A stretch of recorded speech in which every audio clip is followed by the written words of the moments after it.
Greetings. My thoughts and my love goes to all as we find a new way of living and juggling our lives through this pandemic time.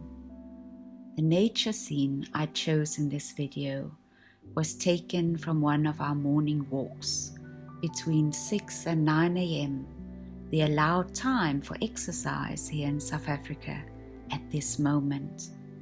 My daughter, our dog, and I are venturing into the outdoors, exploring new walks, greeting young as old, all living in our neighborhood. They are walking their dogs, exercising, and enjoying to just be outside. Pre-pandemic times, we were all so busy with our lives, never really walking and greeting in the streets like we do right now. There's a special energy in the exchange of the hellos and how are you. This is just one of so many things that are different about this moment. The change in our shared environment has come with an invitation to expand. Today, I invite you to explore the juggler with me. The concept was originally illustrated like this in the early days of the responsible individual, juggling expectations and demands in each role in life, always navigating the environment, the shared space, and the constant change within it. Find an image of your own juggler and begin to map the many areas of responsibilities in your life, as well as the change that you are experiencing.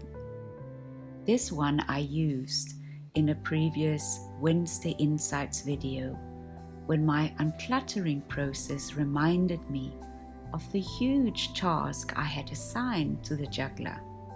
Lots of stuff got parked in the process. I like to open a window to different life journeys to help unpack the models within the responsible individual. It helps them come alive in a very practical way. It is helpful to have a process to follow for our internal and external housekeeping, so as to take the leap into becoming our best versions and remain here while juggling life. Today I will use two scenarios.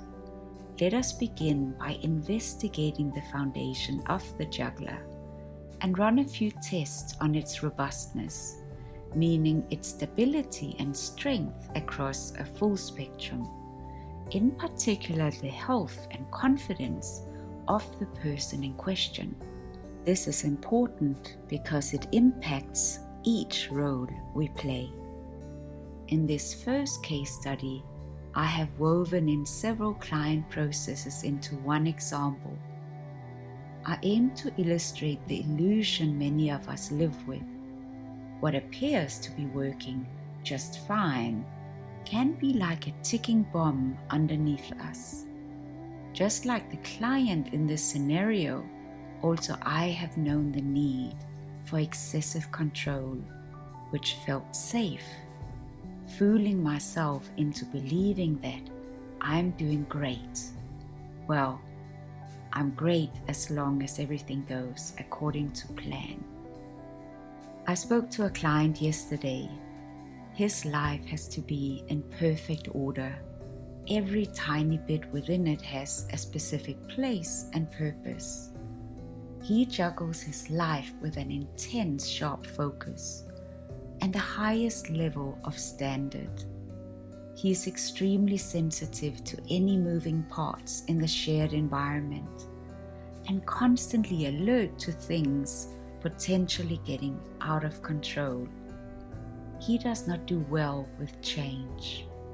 His need for control defines his foundation, his so-called secure base.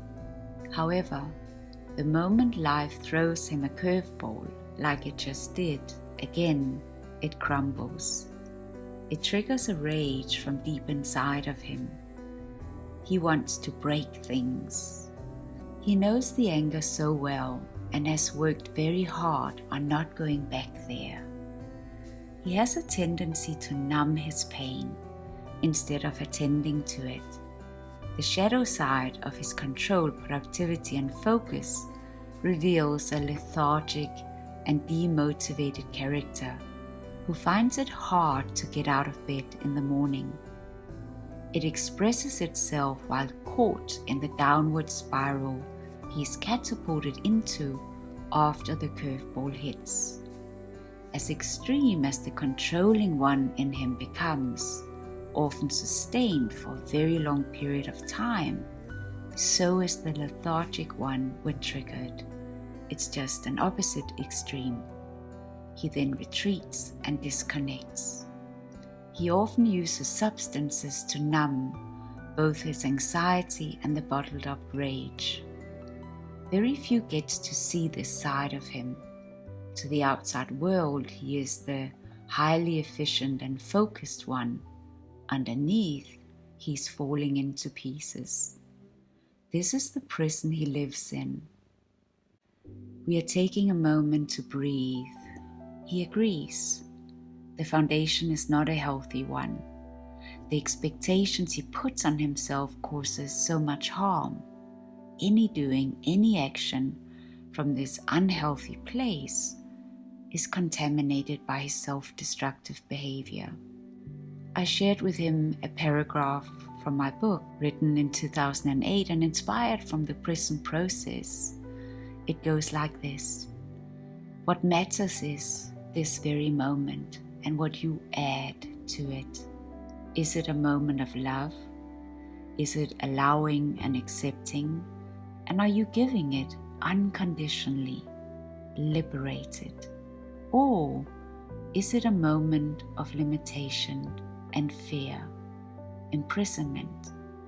The more you have explored and experienced the contrast of all that is, the more you are aware of your ability to choose, right here and right now.